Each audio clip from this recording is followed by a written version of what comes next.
안녕하세요. 플라잉 워십의 신태호 목사입니다. 오늘도 이렇게 영상으로 예배를 드리는 모든 분들을 주님의 이름으로 환영하고 축복합니다. 오늘 하나님께서 우리에게 주시는 하나님의 말씀은 시편 34편 9절의 말씀입니다.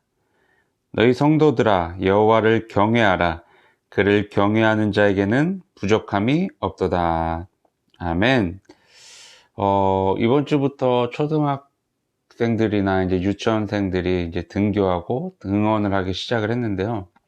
제가 그 광경을 이제 뭐 인터넷을 돌아다니다 사진으로 보기도 하고 직접 이제 저희 딸들을 데려다 주면서 보기도 했는데, 일단 뭔가 이렇게 활기차져서 좋은 것 같은데, 그 마스크를 쓰고 또 각 교실에는 그 약간 뭐 반투명이라 그래, 투명인가요? 투명으로 쳐져 있는 그런 가림막 같은 것들로 뭐 이제 그 바이러스가 퍼지지 않도록 이제 만반의 준비를 하고 이제 개학을 한 그런 모습들을 보게 됐는데, 참 한편으로 안타깝더라고요. 이 코로나19라는 이 바이러스가 어떻게 보면 이 전 세계, 이 전 인류 가운데 막대한 영향을 끼치고 있는 그런 상황이잖아요. 그러다 보니까 이제 많은 사람들이 이 바이러스로 인해서 공포심을 또 갖게 되고, 또는 이제 또 이 바이러스를 조심하기 위해서 뭔가 집에만 있다 보니까 또 우울증도 찾아오게 되고, 뭐 여러 가지 복합적인 그런 문제점들이 우리 인생 가운데 이제 찾아오고 있어요. 이미 찾아왔고요. 그리고 어떻게 보면 우리 아이들 같은 경우를 생각했을 때는요, 많은 친구들을 만나서 뛰어놀고 같이 웃고 떠들고 이렇게 서로 교제하며 그렇게 살아가야 되는데, 그것을 또 하지 못하고 있는 모습을 보면서 한편으로 또 안타깝기도 하고, 그런데 제가 이러한 상황들을 보다가 계속 마음 가운데 어떤 생각이 드냐면, 이러한 시대 가운데, 이런 상황 가운데 크리스천으로서, 또 심지어 목회자로서 어떤 마음을 가지고 또 어떻게 또 많은 성도들을 또 가르쳐야 되고, 또 목회자로서 어떻게 나에게 주어진 이 믿음이라는 것을 어떻게 붙들고 살아갈 수 있을까 라는 고민을 좀 많이 해보게 되는데, 제가 이번 주에 이제 시편 말씀을 쭉 이렇게 묵상을 하다가요, 감동이 되었던 본문 말씀이 바로 오늘 시편 34편 이 말씀인데, 그래서 오늘 이제 주일 설교로 이 본문을 선택을 하게 되었습니다. 이 오늘 본문 말씀은요, 이제 다윗 왕이 이제 왕이 되기 전에 이제 사울 왕이 이제 이 다윗을 죽이기 위해 이제 쫓아다니고 있는 그런 상황 속에서 쓰여진 그런 이제 다윗의 시입니다. 이제 그 중에서도 다윗이 이제 사울 왕을 피해서 이제 도망 다니다가 결국은 어디까지 가게 되냐면 바벨론까지 찾아가게 돼요. 바벨론 왕인 아비멜렉의 앞에까지 이제 찾아가게 되는데, 바벨론은 어떤 곳이었냐면 늘 이제 이 이스라엘 백성들과 이제 다투었던, 전쟁을 일으켰던, 그리고 심지어 바벨론은 이 이스라엘 백성들을 수도 없이 공격했고 위협했던 강대국이었어요. 그리고 이제 이 아비멜렉 왕, 바빌론 왕인 아비멜렉 왕으로부터 또 이제 다시 추방을 받고 이제 또 쫓김을 받는 그런 과정 중에서 쓰여진 이제 시가 오늘 이제 34편 말씀인데, 어떻게 보면 다윗의 상황을 보면요, 늘 불안과 염려 속에서 자신의 생명의 위협을 받으면서 이렇게 살아갈 수밖에 없었습니다. 그게 다윗의 보여지는 그런 삶이었어요. 그런데 우리도 한번 생각을 해보세요. 다윗의 입장이 한번 되어보자는 거예요. 우리가 집도 없어요. 돌아갈 고향에는 나를 죽이려고 드는 그런 왕이 있어요. 여기저기 이제 떠돌아다니는 거예요. 생명의 위협을 받으면서. 심지어 지명수배자로 탁 낙인을 찍혀버리면서. 이런 기분이 어떨 것 같습니까? 미칠 것 같죠? 와, 어떻게 나한테 이런 일이 일어날 수 있을까? 어떡하지? 어디에 숨든지, 어디에 숨어 있든지 불안할 거예요. 염려스러울 거예요. 왜? 사울과 그의 이제 군대들이 나를 찾으면 어떡하지? 많은 그런 늘 걱정 가운데 밤잠도 설칠 것이고, 그리고 제대로 된 생활을 할 수도 없을 거예요. 심지어 뭐 먹을 것도 없는 거예요. 하루아침, 점심, 저녁, 그 식사도 늘 고민하면서 살아야만 했었어요. 근데 이러한 상황 속에서 다윗은 하나님 앞에 나와서 어떤 고백을 합니까? 하나님을 매 순간순간마다 찬양합니다. 그리고 그 찬양은요, 멈추지가 않습니다. 그리고 다윗 자신이 하나님과 함께 숨을 쉬며 살아가고 있는 바로 이 오늘이 너무 행복하다고 이야기를 합니다. 그리고 자신이 이렇게 행복하고 있는 그 삶을요, 많은 사람들에게 자랑하고 싶어요. 그러면서 혹시나 염려에 빠져 있거나 고난 가운데 있거나 이런 사람들이 나의 이 고백을 듣고 함께 기뻐하며 찬양하며 하나님을 예배했으면 좋겠다라는 이런 고백까지 하게 되는 거예요. 여러분, 다윗은요, 하나님을 알고 하나님을 믿고 그리고 하나님을 예배하는 것이 무엇인지 확실히 알았던 사람이었어요. 하나님을 예배하는 것이 얼마나 자신의 삶 가운데 감사와 기쁨을 누리게 하는지를 알았던 사람이었어요.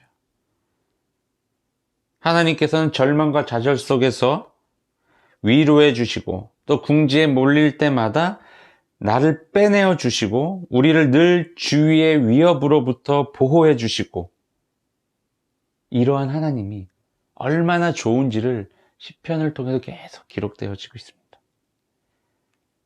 그러면서 오늘 9절 말씀의 고백을 이렇게 하는 거예요. 너희 성도들아, 여호와를 경외하라. 그를 경외하는 자에게는 부족함이 없도다. 아멘. 가장 귀한 것을 바라거든 하나님을 예배하여라 라고 이야기를 하는 거예요. 예배할 때 그분의 온갖 선하심에 이르는 문이 너희들 앞에 열리게 될 것이다 라고 이야기를 합니다. 하나님을 예배하는 것과 내가 부족함이 없는 것, 이게 무슨 상관이 있냐고 생각하는 분들이 분명히 있을 것입니다. 하나님을 잘 믿으면 풍족한 삶을 살게 되느냐? 맞아요. 근데 그 기준이 좀 다릅니다. 풍족하다는 것은요, 눈에 보이는 그 무언가로 인해 내가 느끼게 되는 그러한 만족감을 이야기하는 것이 아닙니다. 부족함이 없다라는 것, 만족감은 맞습니다. 그런데 절대로 주변의 환경이나 내가 처한 상황에 의해서 내가 갖고 있는 무언가에 의해서 영향을 받게 되는 것은 성경에서 말하는 하나님이 우리에게 주신 만족감이 아닙니다. 만약에 눈에 보이는 것에 의해서 결정되어졌던 그런 만족감이었다면 다윗은 그러한 만족을 절대 누릴 수가 없었을 것입니다. 그리고 우리가 오늘 읽고 있는 이 시편의 고백들이 모두 거짓이거나 시편 자체에 다윗의 시가 기록되어지지 않았을 수도 있습니다. 그런데 다윗은요, 사울 왕에게 쫓길 때에도, 그리고 자기 자신을 배신한 자신의 아들에게도 쫓김을 당할 때도 하나님을 예배하고 하나님을 찬양했어요. 그리고 그의 삶 속에서 늘 감사, 기쁨이 끊이지 않았어요. 우린 간혹 이렇게 이야기를 하기도 하죠. 그래, 그건 다윗이니까 가능했어. 다윗이니까 그렇게 힘들고 어려운 환경 속에서 그렇게 하나님을 찬양하고 하나님을 예배하며 기뻐하고 감사할 수 있지. 아이, 그건 다윗의 이야기지. 뭐 나랑은 상관이 없어. 나랑 별개야. 뭐 이렇게 얘기하는 분들도 계실 텐데, 여러분, 성경에 나와 있는 믿음의 선조들과 나를요, 별개로 본다는 것, 별개의 존재로 인식한다는 것은요, 매우 위험합니다. 이것은 어떤 겸손한 태도, 겸손한 마음, 이렇게 받아들여지는 부분이 아닙니다. 이것은요, 어떻게 보면 하나님의 자녀로서의 정체성을 부정하게 되는 것과도 매우 똑같다는 거예요. 오늘 본문 말씀 다시 한번 읽어봐요. 너희 성도들아 여호와를 경외하라. 그를 경외하는 자에게는 부족함이 없도다. 아멘.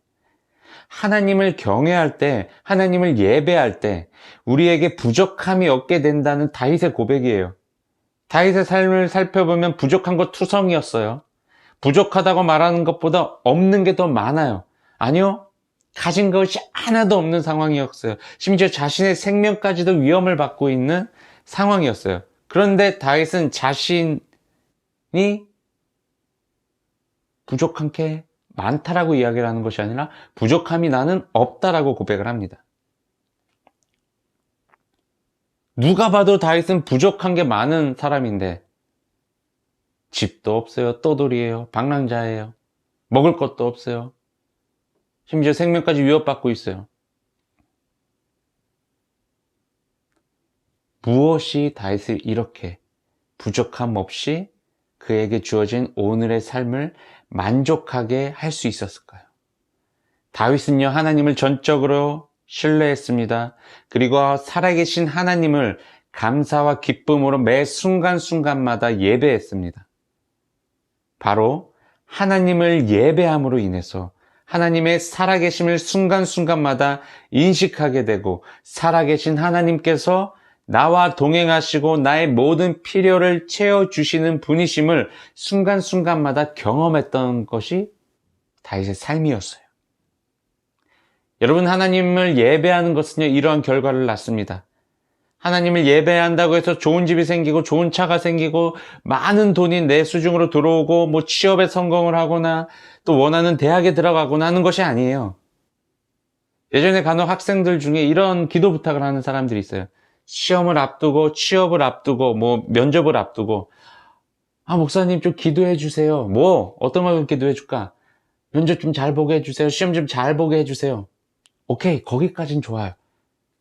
그런데 이렇게 간혹가다 이렇게 추가적으로 부탁을 하는 학생들이 있었어요. 꼭 이번에 붙게 해주세요. 그렇게 기도 좀 해주세요. 꼭 붙어야 돼요. 저 꼭 붙게 좀 기도해 주세요. 꼭 통과할 수 있게 기도해 주세요. 목사님, 제가 그래서 이걸 놓고 꼭 붙기 위해서 내가 새벽 기도도 다니고요. 금식도 하고 있어요. 이렇게 열심히 했는데 꼭 붙여주시겠죠? 라는 기도. 저는 이런 기도 부탁을 들을 때마다 주객이 전도된 것 같다는 느낌을 간혹 받습니다. 여러분, 하나님께 나의 부족함을 내려놓고 도우심을 구하는 거 참 중요합니다. 그리고 무엇을 이루어 가기 위해 결단하고 하나님 앞에 나와 헌신하는 것 또한 매우 중요합니다. 그런데 우리가 놓치는 부분이 간혹 있습니다. 그게 뭐냐면 하나님을 가끔 우리는 도구로 생각할 때가 많이 있다는 거예요. 하나님은요, 우리가 전심으로 예배해야 할 대상이지 우리의 필요를 채워주기 위한 도구가 아니라는 것입니다. 다윗의 고백들을 보면서 제가 느끼는 게 뭐냐면요, 이 다윗은요, 하나님을 진정으로 경외할 줄 아는구나. 정말 하나님을 창조주로 기억하고 있고 인정하고 있는 거구나. 여러분, 하나님 앞에 예배를 드리는 것은요, 바로 하나님을 인정하는 거예요. 하나님의 존재, 하나님의 능력, 하나님의 계획, 하나님의 사랑, 이 모든 것들을요, 인정하는 거예요. 근데 인정을 하게 되면요, 예배할 수밖에 없습니다. 하나님의 존재를 인식하는 순간, 하나님의 능력을 인식하는 순간, 하나님의 사랑을 우리가 알아차린 순간, 우리는 예배할 수밖에 없어요. 우리가 뭐 대통령이나 이렇게 좀 위험이 있는 그런 어르신들을 만났을 때 우린 자연스럽게 하는 행동이 있습니다. 바로 고개가 숙여져요. 나도 모르게 고개가 숙여져요. 그 자체는 무엇이냐? 내 마음 가운데 상대방을 인정하고 있다는 거예요. 존경의 대상으로 또는 경외의 대상으로 또는 어른이라고 인정을 하고 있다는 거죠. 그런데요, 하나님 앞에서 우리는 어떻습니까? 여러분, 예배를 회복합시다. 단순히 전통적이며 종교적이며 이러한 외형적인 모습으로 예배를 드리는 것이 진정한 예배가 아닙니다. 성경에서 예수님이 예배에 대해서 이야기를 하는 부분이 여러 곳에 있지만 예수님께서 예배를 드릴 때는 어떻게 드려야 될 거라고 이야기를 하고 있냐면 영과 진리로 예배를 해야 된다라고 이야기를 합니다. 영과 진리로 예배를 하는 것. 그것은 무엇이냐? 여러분, 예배라는 것은 하나님과의 만남입니다. 그렇다면 이 하나님과의 만남 속에서 영과 진리로 그 만남이 이루어져야 된다는 것은 무엇을 의미해요? 성령의 임재를 경험하고 진리, 곧 하나님의 말씀을 듣고 순종하는 이러한 반응들을 보이는 것. 이게 바로 예배라는 거예요. 예배를 단순히 종교적인 행위로만 받아들이시면 안 됩니다. 예배는 하나님과의 만남, 그 만남 속에서 성령의 임재와 하나님의 말씀에 대한 순종이 함께 경험되어지는 것. 다윗은요, 하나님을 예배함으로 인해서 자신이 아무리 힘들고 괴로운 상황에 놓여 있을지라도 부족함을 느끼지 못했어요. 왜냐하면요, 하나님을 만나는 것 자체, 하나님이 내 인생에 들어와 있다는 것 자체가요, 더 이상 필요가 없거든요. 다른 것들이. 하나님 외에 다른 것들이 안 보이는 거예요, 눈에. 느껴지질 않는 거예요. 그것으로 인해서 내가 부족해야 되나, 부족하지 말아야 되나라는 그런 어떤 수치를요, 계산조차 할 수가 없는 거예요. 이미 하나님이란 전지전능하신 분, 완전하신 분이 내 안에 들어와 있기 때문에 그 어떠한 것도 더 이상 나에게 필요로 다가오지 않는다는 거죠. 그런데 우리의 인생을 한번 보십시오. 우린 조금만 인생에서 부족함을 보거나 피해를 입거나 이랬을 때 우리는 그 마음과 생각이 막 흔들리게 돼요. 괴롭기도 하고요. 두려움에 빠지기도 하고요. 너무나 크게 요동치고 있는 우리들의 모습을 볼 수가 있습니다. 여러분, 하나님을 진정으로 예배합시다. 무언가를 바라는 그런 예배가 아니라 하나님과의 만남 그 자체를 사모하고 그 만남으로 인해서 내 영이 살아나게 되며 하나님의 말씀으로 내가 살아갈 수 있는 그 능력을 얻어갈 수 있는 그런 시간, 바로 그 예배를 다시 한번 회복합시다.